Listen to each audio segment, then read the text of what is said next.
지금부터 2022년 10월 27일 목요일 정규 방송을 시작하겠습니다.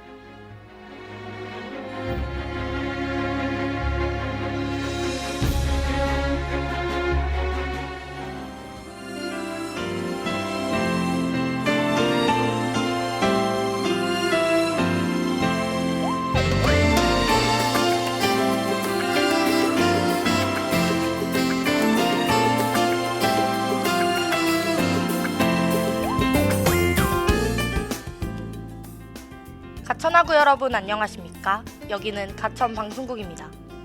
여러분의 가천방송국에서는 보은 대학의 건화기념인 박애를 실천하고 사회적 책임을 다하는 인간상을 구현하고자 신속 정확한 보도와 논평, 아울러 다채롭고 입체적인 방송 제작으로 진취적인 학풍의 진작과 올바른 대학 문화의 창달, 그리고 정서함양을 도모한다는 지향 아래 호출보호 GBS 방송 출력 1.5kW로 하루 2회 60분간에 걸친 음향방송과 캠퍼스 전 지역에 펼쳐있는 모니터를 통해 영상방송을 발사하고 있습니다.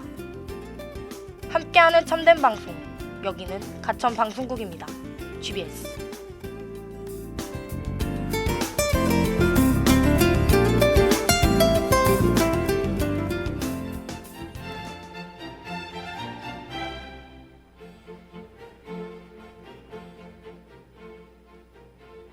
눈이 아닌 귀로 명화를 보다. 다빈치 코드.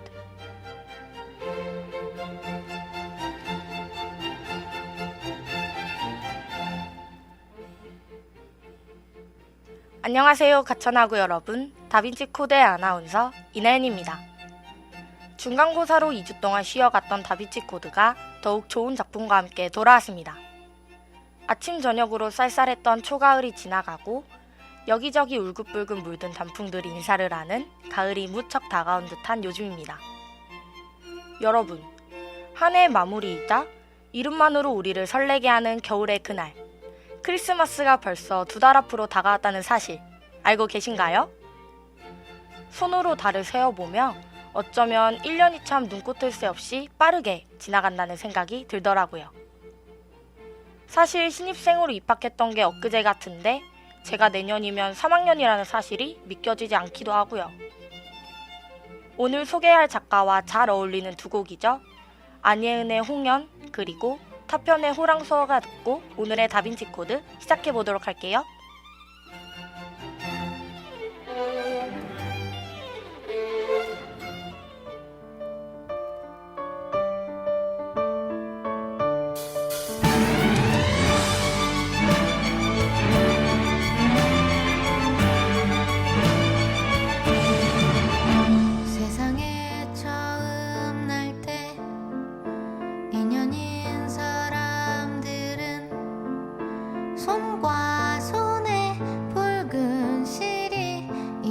채 온다 했죠. 당신이 어디 있든 내가 찾을 수 있게 손과 손에 붉은 실이 이어진 채 왔다 했죠.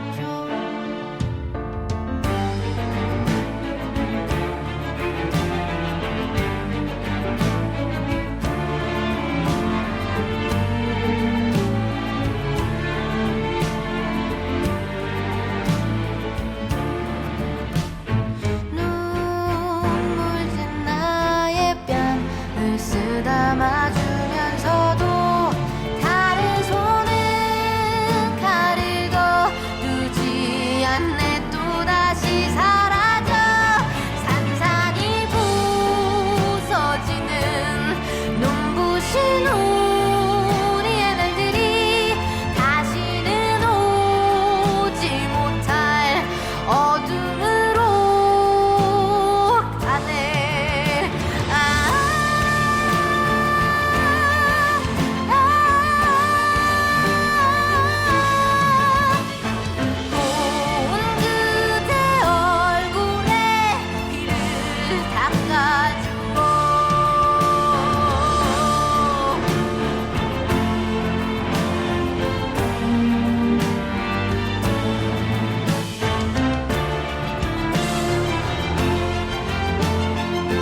겁이 나서 무엇도 할 수 없었다 했죠.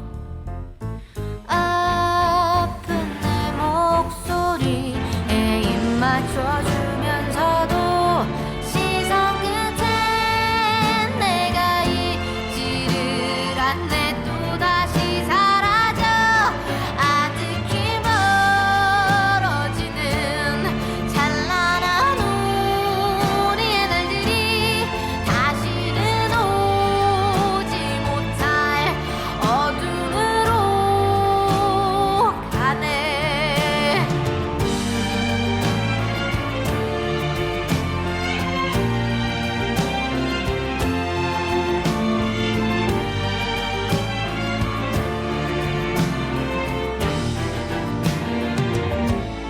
산산이 부서지는 눈부신 우리의 날들이 다시는 오지 못할 어둠으로 당신은 세상에게 죽고 나는 너를 잃었어. 돌아올 수가 없네. 다시 돌아올 수가 없네.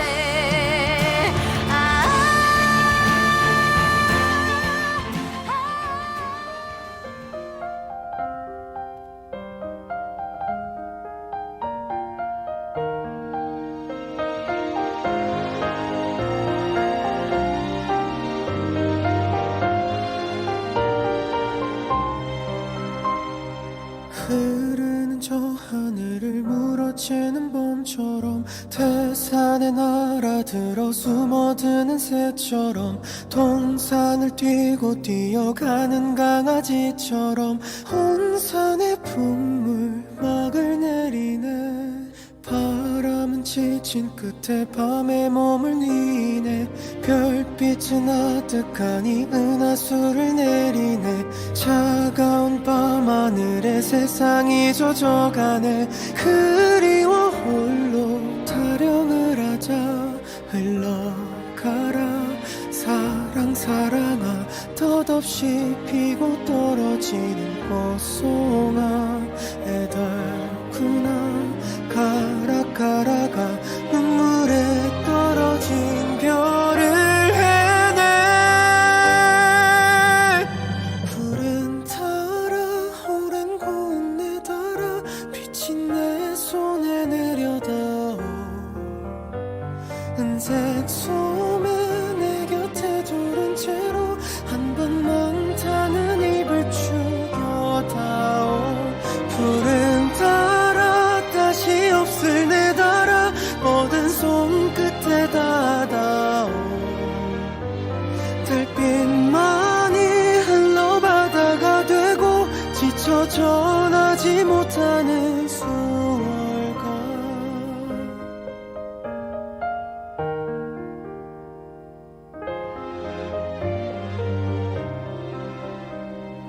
고요한 바다 위로 내 노래가 떠간다. 소리도 부끄러워 숨죽이고 떠간다.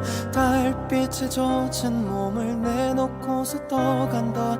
한낮이 비춰 오를 때까지 달아 달아 해달픈 달아 피었다 이내 숨어버릴 호상아. 신이구나 세월 세월아. 나 나를 헤면서 현을 뜬네.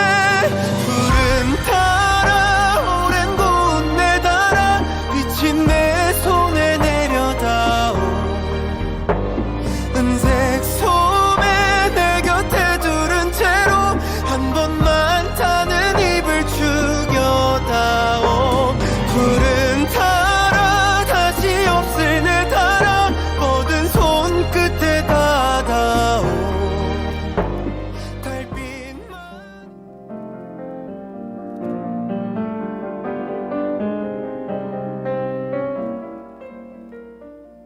오늘의 작가 소개.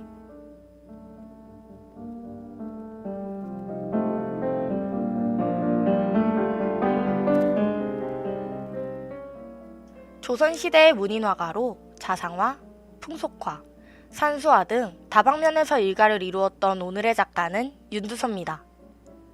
1668년 해남의 백년동에서 태어난 윤두서는 기호남인을 대표하는 해남 윤씨 집안의 19대 종손으로 태어났습니다. 어릴 적부터 문예에 뛰어났던 그는 특히 필법에 뛰어나던 조부의 영향을 받아 5세에서 6세부터 벌써 큰 글씨와 초서를 쓰는 등 학문에 뛰어난 모습으로 칭찬을 자주 받았었는데요. 그 또한 출세할 뜻을 가지고 있어 과거 공부를 했으나 1693년 26세에 당대 성균관에 입학할 자격을 주었던 진사시에 합격한 이후 급격히 당쟁이 심해져 관직에는 나아가지 못했다고 합니다. 대신 그는 그의 형인 윤응서, 윤창서, 그리고 그의 친구였던 이서, 심득경과 함께 학문에 정진하여 기호남인의 학풍과 사상을 형성하려고 모색했으나 29세가 되던 해 셋째 형이었던 윤종서가 당쟁에 연루되어 이듬해 34세의 나이로 세상을 떠난 이후 더욱 관직을 멀리하게 되었습니다. 당쟁으로 관직을 멀리하던 그였지만 그는 끊임없이 그림을 그리며 그의 재능을 펼쳐나갔는데요. 1708년 41세 때에는 이태노의 집에 모여 여러 문인들과 서화를 감상하고 제작한 기록이 있으며 1710년 43세의 나이 때에는 가장 친한 친구였던 심득경을 이룬 후에 그의 영정을 그려보내는 등 어려운 상황 속에서도 학문과 서화에 대한 열의를 잃지 않았다고 합니다. 2년 후였던 1712년 윤두서는 양모인 숙인심을 이룬 후 장래에 많은 가산을 소모해 더 이상은 서울에 계속 살 수 없게 되었고 1년 후인 1713년 결국 가족들을 이끌고 해남의 백년동으로 낙향하게 됩니다. 해남으로 돌아가 전원적인 삶을 즐기며 개간 사업을 진행하는 등 적극적으로 종가의 일을 수행하던 윤두서는 1715년 11월 우연한 감기 끝에 학년 48세라는 젊은 나이에 세상을 떠나게 됩니다.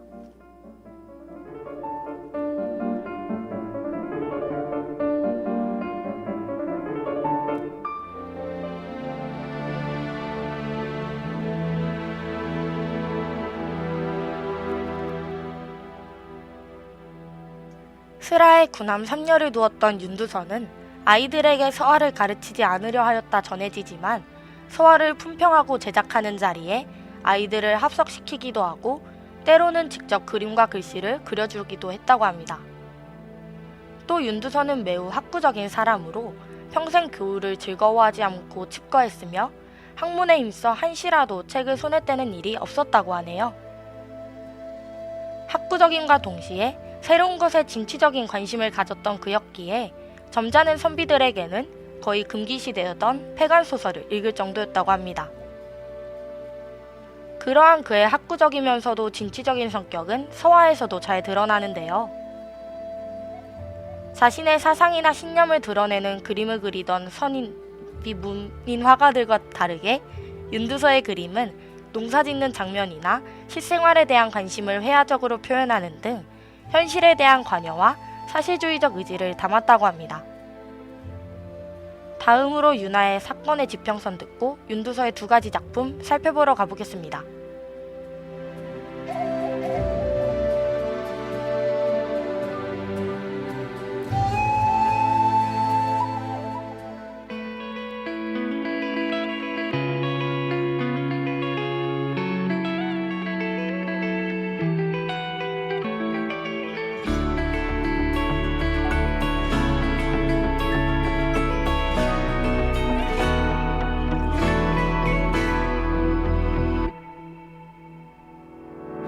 생각이 많은 건 말이야 당연히 해야 할 일이야 나에겐 우리가 지금 1순위야 안전한 유리병을 핑계로 바람을 가둬둔 것 같지만 기억나 그날의 우리가 잡았던 그 손엔 말이야 설레임보다 커다란 믿음이 담겨서 난 한 바구음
귀로 보는 명화.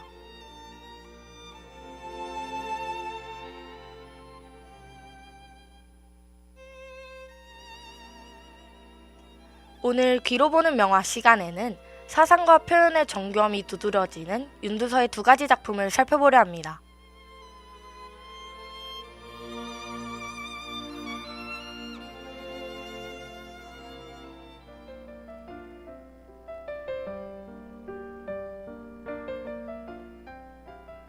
그의 대표작으로 사람들에게 널리 알려진 윤두서의 첫 번째 작품은 자화상입니다. 세로 길이 38.5cm, 가로 길이 20.5cm 크기의 담채화인 윤두서의 자화상은 1987년 국보로 지정될 정도로 상용 형식이나 표현 기법 등에서 특이한 양식을 보인다고 평가받고 있는데요. 대부분 비스듬하게 그려졌던 당대의 인물화와는 달리 감상자를 응시하는 듯 윤두서의 자화상은 정면을 응시하고 있습니다. 화폭을 가득히 채운 그의 얼굴 속 매서운 눈은 똑바로 쳐다볼 수 없을 만큼 보는 이를 긴장시키고 꼬리 부분이 치켜 올라간 눈썹, 잘 다듬어진 턱수염, 살찐 볼과 두툼한 입술은 매우 정교하고도 세밀하게 표현되어 마치 그림 속 윤두서가 살아 움직이는 듯 윤두서라는 인물의 성격과 옹골찬 기세를 보여줍니다. 윤두서의 자화상이 독특하다고 평가받는 이유 중 하나는 앞서 설명했듯 세밀하게 표현된 얼굴의 모습과는 반대로 그림 속 얼굴만 둥실 떠있는 듯 몸이 보이지 않는다는 데 있는데요. 후에 알려진 사실로는 그가 처음 자화상을 그렸을 때 반신상을 제작하려고 했던 것으로 추정이 된다고 합니다. 1937년 편찬된 조선사료 집진에는 유탄으로 도포 형상이 간단하게 그려져 있으며 최근 국립중앙박물관에서 행한 X선 조사와 X선 형광 분석기를 이용한 안료 분석에서 귀까지 그렸다는 것이 밝혀지는 등 우리는 이를 통해 윤두서의 자화상이 완성작이 아닐 수도 있음을 추측할 수 있습니다. 하지만 완성작이 아니더라도 당시 선비 화가들이 인물이나 사물의 세밀함을 살리는 대신 자신의 신념이나 사상을 넣은 격조 높은 그림을 그리려고 했던 데 반해 그는 종 유품 아래의 기술직이었던 화원처럼 세밀함과 정확함에 몰두했다는 사실이 그의 그림을 더욱 매력적으로 보이게 만들어주는 것 같습니다.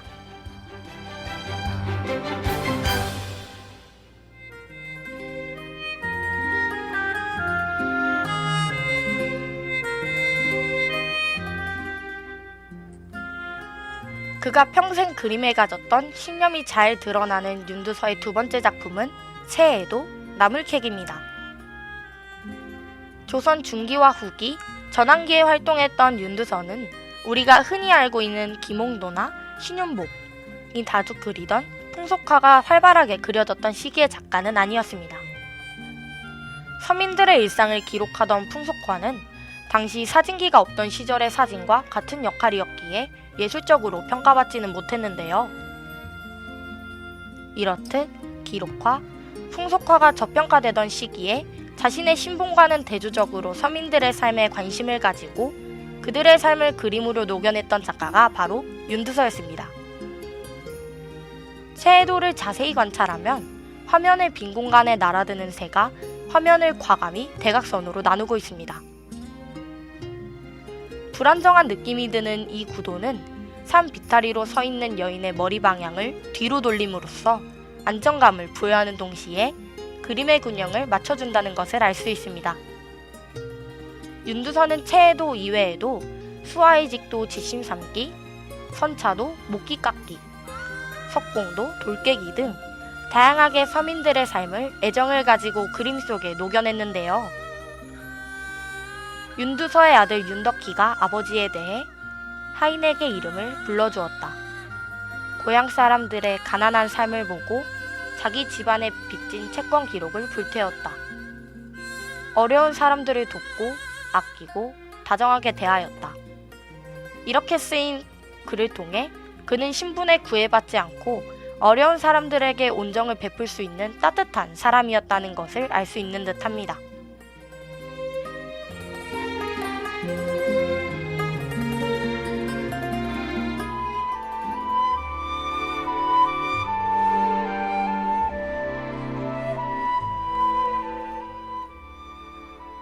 오늘의 작품 윤두서의 자화상과 체해도를 살펴봤습니다. 윤두서의 풍속화와 자화상은 조선 후기의 새로운 사대 정신과 문해사조를 토대로 유행했던 풍속화와 서양 화법을 가장 먼저 시도했다는데 큰 의미를 가지고 있다고 하는데요. 이러한 윤두서의 그림은 그가 자신이 살던 시대의 문제점을 극복하고 새로운 사상과 가치를 추구하는 지식인의 면모를 가지고 있었다는 것을 보여주는 듯합니다. 끝곡으로 원어스의 월화미인 듣고 오늘의 다빈치 코드 마무리해보도록 하겠습니다.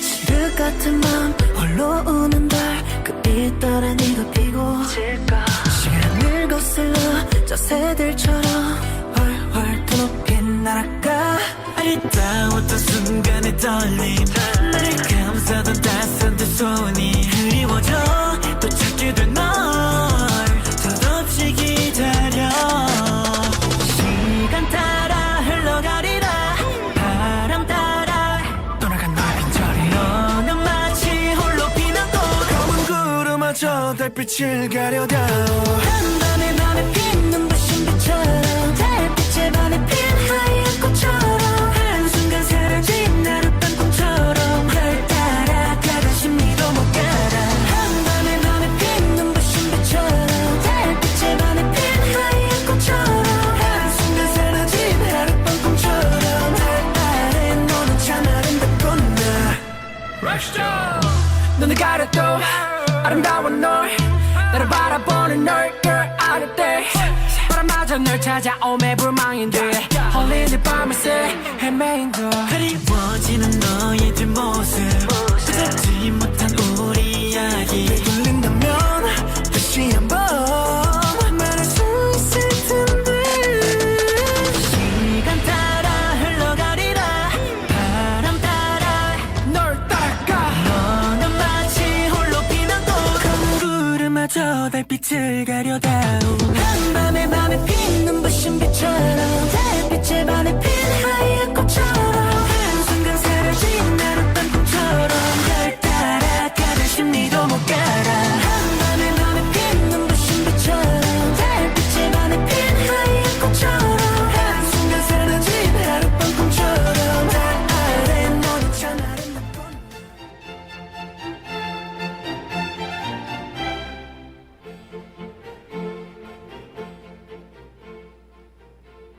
오늘은 윤두서에 대해 살펴봤습니다.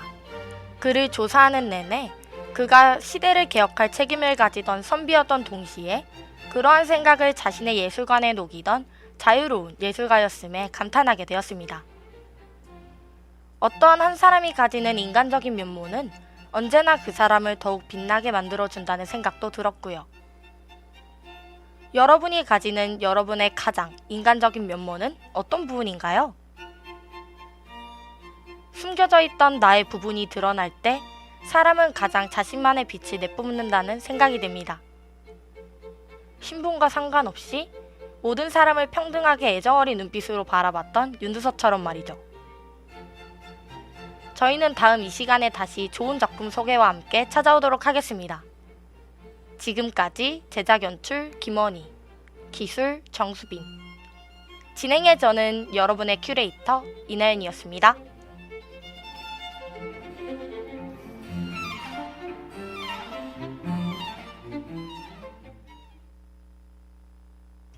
이상으로 2022년 10월 27일 목요일 정규 방송을 마치겠습니다.